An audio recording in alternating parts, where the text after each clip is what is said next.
We're back. It's Cellar Chat here at the Second Glass. I'm Chris, and we are talking about the weekly wine flights happening at Second Glass this week. And this week, as it's very beautifully titled, we had some champagne. So we're drinking French, because why not? You know, who doesn't want to drink some champagne? So all French wines this week, and we are starting it off with a bang with a little Champagne de Lamont, a little Brut champagne. Very, very excited. A long time, been a fan, been drinking that for a long time. Excited to have it again. And then we're going to roll into Jean-Marc Roger Sancerre, what they call their Cuvée Marnes et Caillots.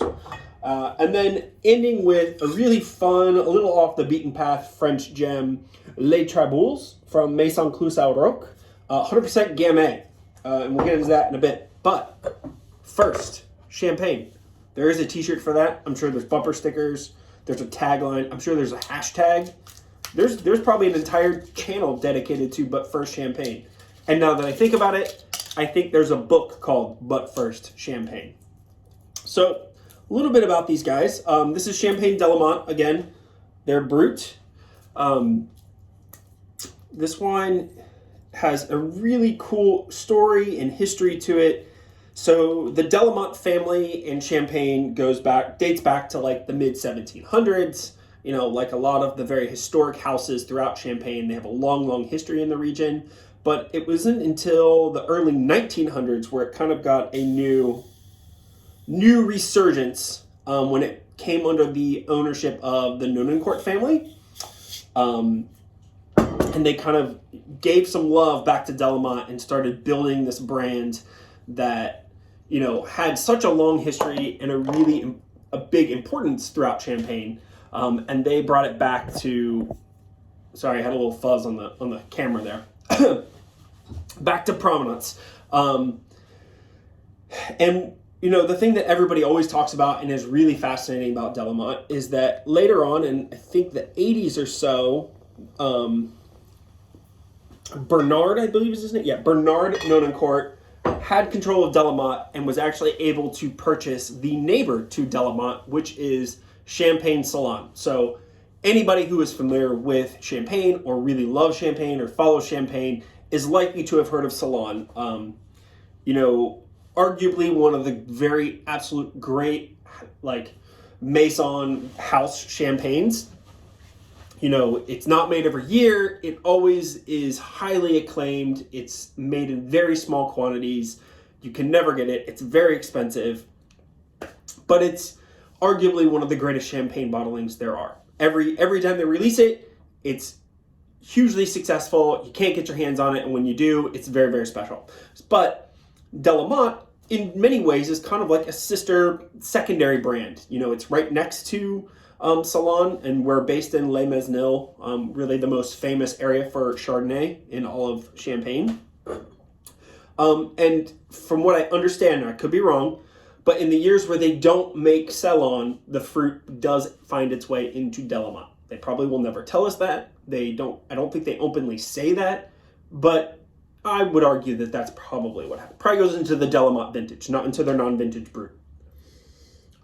You know, what I've always liked about this wine, I used to sell it at retail. It's very affordable. It's a really nice, you know, Maison house champagne. Again, what I'm saying by that is that it's one of the bigger houses where they own some vineyards, but they purchase a lot of fruit to make a large amount of wine. And then you have the grower champagne houses where they mostly, for the majority of them, are only working with the vineyards that they own or that they lease out, depending on what style of, you know, grower function they are. We can get into that later. It's not really important. But you've got the guys who pretty much do all their own farming and bottle their wines, and then the people who farm a decent amount or some of their vineyards, but mostly contract out to other growers. So de Lamont falls into the same category as Louis Roederer and you know, your Veuve Clicquots and your Moet and Chandons. Like, it falls into that category, but I've always liked de Lamont because it's a little more under the radar, the price point's a little more affordable, and I think the wine is every bit as good. And it really just doesn't get as much love. Although I think that's probably changed, you know, with people telling the story of it being related to Salon. It's under the same ownership of Salon. You know, the same farming teams. All of this stuff is the same. Just Salon is in a little more specific site, if you will. Wow. I mean, anytime I can start off a tasting with champagne is a good time. You know, it's clean, it's fresh, it's got citrus, and there's a lot of like tropical fruit. I get like underripe pineapple going on. Really clean mineral characters. I mean, this is aperitif, perfect champagne for just about every situation. This is, you know, I don't know if I'd put this as a champagne that I want to pair with my whole meal. There are champagnes like that, but this is oyster champagne, seafoods, first courses, you're just having a great bottle with some friends. Yeah, nothing to go wrong here.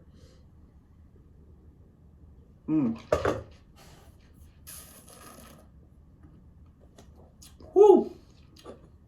Great minerality, a little bit of that brioche character, a little smokiness that I think comes from, you know, those specific like chalky soils that you get in Les Mesnil. It is mostly Chardonnay. We are in Chardonnay like world here where they're based, but then they do have Pinot Noir and Pinot Meunier, which are the classic blending, but about 60% Chardonnay. And you can really taste that. It's very clean, it's very precise. It's just a really lively, fresh bottle.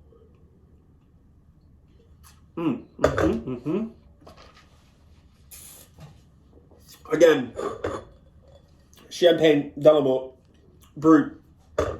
Really, really tasty. That kind of opens up on the palate. If you come in for the tasting, and I think I've said this before, but you know, you'll order the flight. Let's say you come in for the tasting, you order the flight, you're gonna get a half glass of each one of these wines. So it's not like a tiny little pour, like it's a pretty solid pour. Unless you really want to, but don't feel the need to finish one before you move on. Like, have a little of the first one, have a little of the second one, have a little of the third, and go back and kind of compare and contrast. You know, flavors and notes and nuances that maybe you didn't taste on the first go around will be there when you come back to it after tasting other wines. And also when you order food, you're going to order a plate of food, or at least several, hopefully. And hopefully you're going to come in with a friend. I mean, I'm not saying you can't come on your own, but you know, wine and food is far more enjoyable when you have people with you. But you're going to be sitting there, like, have the conversation, enjoy them together, talk about it a little bit. I mean, there's a lot of fun to be had in that. And I think that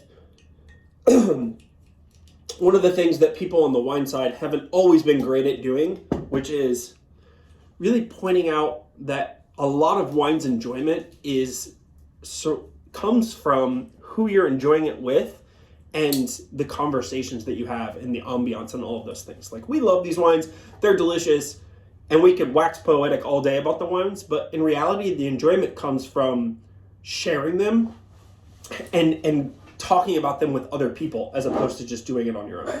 Anyways, excuse me, I digress. All right, let's move in. Jean-Max Roger, or Roger. That was my French twist. It's probably not right, so I'll just say Roger. Jean-Max Roger. Sounds so terrible. That's really American. This is their Sancerre. Excuse me. Pollen is killing me. These weather fluctuations are messing with me. Again, another one of those wineries. Long history in France in wine, dating back to about the 17th century. Really became, again, in the early 2000s, they started having a resurgence and a focus on the brand.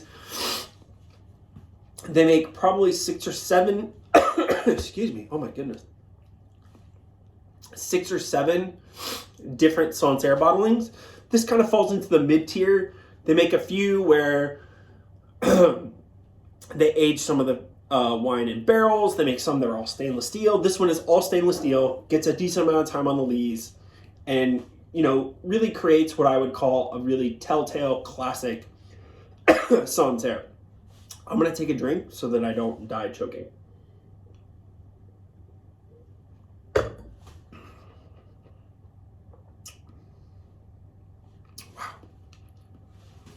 Wow.